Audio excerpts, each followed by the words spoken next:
નમસ્તે. આજે આપણી સાથે ગુજરાત રાજ્ય અભિલેખાગાર કચેરીના નિવૃત્ત અધિક્ષક જીતેન્દ્ર શાહ સાહેબ છે. હું એમનું સ્વાગત કરું છું સાહેબ. આજે આપણે એમની સાથે થોડી વાતચીત કરવા માંગીએ છીએ. તો સાહેબ, હું થોડું એ આપની પાસે જાણવા માંગુ છું કે તમે ક્યાં આગળ નોકરી કરતા હતા અને કઈ રીતે એમાં શું કામ કરતા હતા? આપે સારો પ્રશ્ન કર્યો.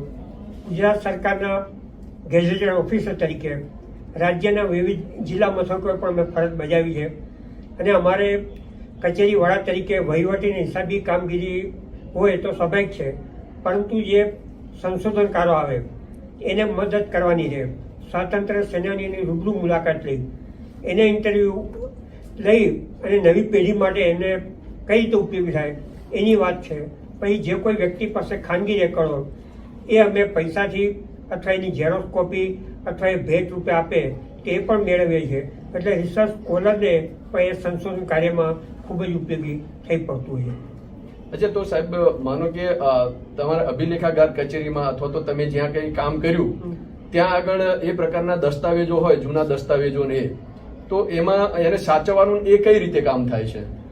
સાચવવા માટે આખો અલગ રેકર્ડ રૂમ હોય છે, લોખંડના રેક્સ હોય છે, દફતરબંધમાં બાંધવામાં આવે છે, વેક્યુમ ક્લીનરથી એની સાફ સફાઈ કરીએ છીએ અને બીજી પણ એવી પદ્ધતિ હોય છે, બાઇન્ડિંગ સિસ્ટમ હોય છે. કારણ કે દફતર એકવાર નાશ પામે તો એ માત્ર નાશ નથી પામતું, પરંતુ એનો જે સાંસ્કૃતિક વારસો હોય છે એટલે એ પણ નાશ પામે છે.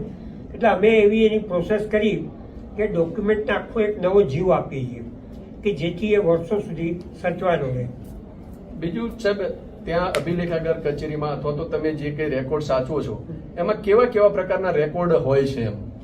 એમાં જે તે સમયે રાજ્યના અલગ અલગ ડિપાર્ટમેન્ટ હોય, શિક્ષણ વિભાગ હોય, રેલવે વિભાગ હોય કે પ્રેસ હોય, જેલ હોય, તો એ બધા ડિપાર્ટમેન્ટના A to Z રેકોર્ડ ત્યાં હોય છે. તો એ દાખલા કે શિક્ષણ વિભાગ હોય તો એ સમય દરમિયાન કેટલી શાળાઓ ખોલી, હોસ્ટેલો ખુલી, કોલેજો ખુલી, કેટલા અધ્યાપકો કે શિક્ષકોની નિમણૂક થઈ, એમને કેટલો ઇજાફો આપવામાં આવતો હતો, એ બધી વિગતો એના એજ્યુકેશન ડિપાર્ટમેન્ટમાં આપણને જે તે સમયના ગેજેટ એડીએમ રિપોર્ટમાં જોવા મળે છે. આમ સાહેબ, આપણે જોવા જઈએ તો આપણને તમારા અંદાજ પ્રમાણે આપણે ત્યાં કેટલા વર્ષો જૂના રેકોર્ડ ઉપલબ્ધ હશે? અમારી જાણ મુજબ અત્યારે ગુજરાત આર્કાઇવ્સમાં જે અલગ અલગ ઓફિસ આવેલી છે એમાં સૌથી જૂનામાં જૂનો ડોક્યુમેન્ટ વડોદરા આર્કાઇવ્સમાં ઈસવીસન 1607 ત્યાં જોવા મળે છે આપણને. તો માનો કે એ સમયના દેશી રજવાડાઓ હશે, તો એ દેશી રજવાડાઓના જે રાજ્ય વહીવટ ચાલતો હોય તો એની અંદરના એના કોઈ મોનોગ્રામ હોય અથવા રિપોર્ટ હોય કે એના ગેજેટ હોય તો એ બધું પણ દરેક સ્ટેટનું ને આપણે ત્યાં એ રીતે સચવાયેલું હોય છે? હા, એ દરેક સ્ટેટના એડીએમ રિપોર્ટ પણ, કારણ કે એ સમય એક પ્રણાલિકા હતી કે એક રાજ્ય પોતે એડીએમ રિપોર્ટ એટલે કે વાર્ષિક વહીવટી અહેવાલ કે ગેજેટ પબ્લિશ કરે તો એ બીજા રાજ્યને પણ મોકલતા હતા. એવી રીતે બીજા રાજ્યના પણ જે તે જગ્યા આવે એટલે એડીએમ રિપોર્ટ આર્કાઇવ્સની ખૂબ જ અગત્યનું મટીરિયલ્સ કહેવાય. એટલે એ પણ સચવાયેલું છે અને આ રિપોર્ટ કાયમી ધોરણે સાચવવાનો છે. એટલે ગુજરાતમાં જે 366 પ્રિન્સલી સ્ટેટ હતા કે સમગ્ર ભારતમાં 562 દેશી રાજ્યો હતા, એ બધા એડીએમ રિપોર્ટ આપણને આર્કાઇવ્સની અલગ અલગ કચેરીઓમાં આજે પણ જોવા મળતા હોય છે. સાહેબ, માનો કે કોઈ પણ રિપોર્ટ હોય અથવા તો કોઈ પણ એમનું ગેજેટ હોય કે કંઈ હોય તો એના ઉપર અથવા તો કોઈ એમના કાર્ડ હોય કે ગમે તે હોય તો જે તે સ્ટેટના એ પ્રકારના દસ્તાવેજો હોય તો એના ઉપર એના મોનોગ્રામ હોય છે. તો આ જે મોનોગ્રામ હોય છે તો એની પાછળનો કોઈ અર્થ હોય છે કે આ મૂકવા પાછળનો કે શા માટે એ મોનોગ્રામ હોય છે? મોનોગ્રામો છે એ રાજવી જે જ્ઞાતિના હોય અથવા રાજ્ય કઈ જગ્યાએ આવેલું હોય, દરિયા કિનારો હોય, જંગલ વિસ્તારમાં આવેલું હોય કે પોતે કોઈ શ્રદ્ધા ધરાવતા હોય, ધાર્મિક એનું હોય, એ બધી વિગતો એને વણી લે અને પછી એ મોનોગ્રામમાં મૂકે છે. દાખલા કે ધ્રોળ સ્ટેટ છે તેના મોનોગ્રામમાં જે તે સમય લખેલું સત્યમેવ જયતે. પછી માલપુર સ્ટેટમાં લખેલું કે ક્ષમા વિરસ્ય ભૂષણમ, એટલે જેવા રાજવી એની સાથેના દિવાન અન્ય અધિકારીઓ એ લોકોએ જે ચર્ચા નક્કી કરી અને પછી પોતાના મોનોગ્રામમાં આવી રીતે સૂત્ર પણ મૂકતા હોય છે. દાખલા કે બરોડા સ્ટેટમાં કે જીન ઘર જીન તક એ સૂત્ર પણ મૂક્યું હતું. બીજું સાહેબ, દરેક સ્ટેટ છે પોતાનું એડીએમ બહાર પાડે, રિપોર્ટ બહાર પાડે, તો એ કેટલા સમયે પાડે અને શા માટે બહાર પાડે છે? એ દરેક રાજ્ય સામાન્ય રીતે એક વર્ષે બહાર પાડે, અંગ્રેજી ભાષામાં જ બહાર પાડે, અને રાજ્યમાં જેટલા અલગ અલગ ડિપાર્ટમેન્ટ વિભાગ હોય એ રાજ્ય આખા વર્ષ દરમિયાન જે કોઈ કામગીરી કરી હોય એનો એમાં ઉલ્લેખ હોય, અને કોઈ કારણસર કોઈ રાજ્ય એકાદ વર્ષે બહાર ના પાડી શકે તો 2 વર્ષે પણ એ ભેગો તો બહાર પાડતો જ હોય, કારણ કે એડીએમ રિપોર્ટ એ રાજ્ય આખા વર્ષ દરમિયાન જે કોઈ કામગીરી કરી હોય એનું ફોકસ આપણને એડીએમ રિપોર્ટ દ્વારા જાણવા મળે છે. અચ્છા, બીજું સાહેબ તમે કીધું એમ કે એડીએમ રિપોર્ટ છે એ મોટા ભાગે દરેક સ્ટેટના આપણે જોઈએ છે તો અંગ્રેજી ભાષામાં જ હોય છે, તો એ તો ખાસ તો ગુજરાતના છે અને ગુજરાતી ભાષા એની છે, તો શા માટે અંગ્રેજી ભાષામાં પ્રકાશિત થાય છે? કારણ કે છેલ્લે તો ઓલ ઓવર આપણે બ્રિટિશની અંડરના એક પરતંત્ર રાષ્ટ્ર કહેવાય, એટલે આ બધા એડીએમ રિપોર્ટની કોપી પણ બ્રિટિશ ગવર્મેન્ટને મોકલવામાં આવતી, અને જો કોઈ એડીએમ રિપોર્ટ ના મોકલે તો બ્રિટિશ ગવર્મેન્ટ માને કે આ રાજ્યનો વહીવટ વ્યવસ્થિત નહીં હોય, કારણ કે જે વાર્ષિક વહીવટી અહેવાલ પણ બહાર નથી પાડી શકતી, એનો મતલબ આ રાજ્યમાં ગેરવહીવટ છે, શાસન વ્યવસ્થા પડી ભાંગી છે, અને બ્રિટિશરોએ હડપ ના કરી જાય, એટલે એ માટે પણ અને પોતાના વહીવટમાં જે કંઈ વર્ક કર્યું હોય એ પ્રજાને અન્ય રાજ્યોને બતાવવા માટે પણ એડીએમ રિપોર્ટ બહાર પાડવામાં આવતા હતા. અચ્છા, ક્યારેક એવું બને કે આ એડીએમ રિપોર્ટની સાથે એની પુરવણી કે એવું કંઈ પાડવાનું થાય, અને કેમ પાડવું પડે, એ પુરવણી કરવી પડે? નહીં, એડીએમ રિપોર્ટમાં તો જનરલી પુરવણી ના બહાર પાડવા, પણ જે ગેજેટ હોય એમાં પુરવણી બહાર પાડવા. દાખલા કે ગેજેટ દર સપ્તાહ બહાર પડતું હોય, એ ગેજેટ લવાજમથી ગ્રાહકોને મોકલવામાં આવતું હોય, એટલે એના પાના મર્યાદિત હોય, પણ અમુક વાર એવી કોઈ અગત્યની વિગત આવી હોય, દાખલા કે સ્વતંત્ર ભારત થયું પછી સૌરાષ્ટ્ર ગવર્મેન્ટ આવી, તો એ વિગત લાંબી હોય અને પ્રજાને જાણ કરવી પણ ખૂબ જ જરૂરી હોય, તો એ પુરવણી ગેજેટ દ્વારા પણ પબ્લિશ કરવામાં આવતું હતું. ઓકે.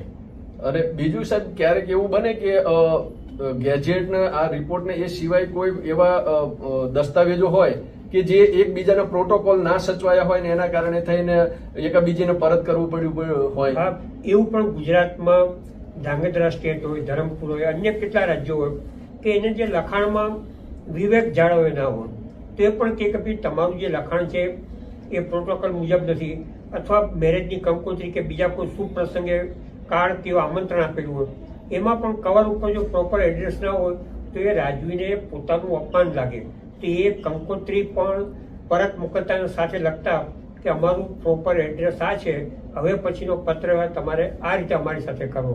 એટલે રાજવી પ્રોટોકોલમાં ખૂબ જ ચુસ્ત હતા, એ આપણને જાણવા મળે છે. બીજું સાહેબ કે ભારત આઝાદ 1947માં થયું, તો એ પહેલાના અંગ્રેજો અહીંયા હતા, તો અંગ્રેજોના સમયના કોઈ દસ્તાવેજો આપણી પાસે કોઈ ઉપલબ્ધ ખરા? ના, એ અત્યારે આમાં તો નથી મૂકેલા, કારણ કે આમાં અમુક સેમ્પલ મૂકેલા છે, પણ જે ઇંગ્લિશ ભાષાનો હોય અથવા ઓલા કોઈ વિઝિટ લેતા આવતા હોય એને તોપની સલામી હોય કે સ્ટેટ ગેસ્ટ તરીકે હોય, તે આપણને બીજા ડોક્યુમેન્ટ રૂપે જોવા મળે છે. બીજું કે વડોદરા રાજ્ય આપણે ત્યાં બહુ એ રીતે સારી રીતે ચાલતું હતું એમ કહેવાય છે, અને વડોદરા રાજ્યનો કારભાર ને એ બધું, રાજ્ય વહીવટ ને એ બધું વ્યવસ્થિત રીતે ચાલતું હતું, તો એ વડોદરા સાથે ડોક્ટર આંબેડકર, બાબા સાહેબ આંબેડકર જોડાયેલા, તો એને લગતા કોઈ દસ્તાવેજો ને એવું આપણી પાસે એ રીતે ઉપલબ્ધ હોય? હા, એટલે બરોડા આર્કાઇવ્સમાં બાબા સાહેબ આંબેડકરના ઘણા ડોક્યુમેન્ટ છે. એને વિદેશ અભ્યાસ કરવા માટે 25 રૂપિયાની સ્કોલરશીપ આપેલી, પછી એ પરત આવતા એનો સામાન ગુમ થયો તો એ 300 રૂપિયાની રાજવીએ સહાય કરેલી. પછી રાજવીને એમ થયું કે આ સર્વિસ પણ રહેતા હતા, પણ બાબા સાહેબ આંબેડકરને એ સમયની સામાજિક પરિસ્થિતિને કારણે એને પોતે પછી સર્વિસ પણ છોડી દીધી. એવા બધા દસ્તાવેજો પણ બરોડા આર્કાઇવ્સમાં આપણને જોવા મળે છે. સાહેબ, આપની સાથે બહુ સારી વાત કરી અને બહુ વ્યવસ્થિત આપે માહિતી આપી. મારે હવે એક થોડી એ વાત જાણવી છે કે માનો કે આ બધા દસ્તાવેજો ને એ બધું હોય છે, હવે અમે ખાસ કરીને વિદ્યાર્થીઓને એ રીતે પ્રોત્સાહિત કરતા હોઈએ છીએ કે આ બધાથી જાણે, એનાથી અવેર થાય, તો એ લોકોને માનો કે આના ઉપર કંઈક રિસર્ચ વર્ક કરવું છે, કંઈક સંશોધન કરવું છે, તો એ રીતે એમને કરવા માંગતા હોય તો એ કઈ રીતે કરી શકે? આમાં ગુજરાત સરકારના અભિલેખાગાર ડિપાર્ટમેન્ટ દ્વારા એક નક્કી કરેલું ફોર્મ નિયત કરેલું છે. એટલે કોઈ પણ વિદ્યાર્થીને જ્યારે વર્ક કરવું હોય તો એની કોલેજના ઇતિહાસ, જે તે વિભાગના વડા, કોલેજના પ્રિન્સિપાલ અથવા બીજા કોઈ પણ ક્લાસ 1 કે 2 ના જે ગેજેટેડ ઓફિસર હોય એ સહી સહકાર કરી આપે, એટલે એમાં વિગત આવી જાય એનું નામ સરનામું, કેટલા સમય માટે સંશોધન કાર્ય કરવા માંગે છે, સંશોધનનો વિષય કયો છે, એના આધારે એને મંજૂરી આપવામાં આવે છે. એટલે વિદ્યાર્થી જ્યારે આ સંશોધન કાર્ય કરવા આવે ત્યારે એને કોઈ પણ પ્રકારની ફી ભરવી નથી પડતી, પરંતુ આ એક પ્રાથમિક કાર્યવાહી કરવાની રહેતી હોય છે.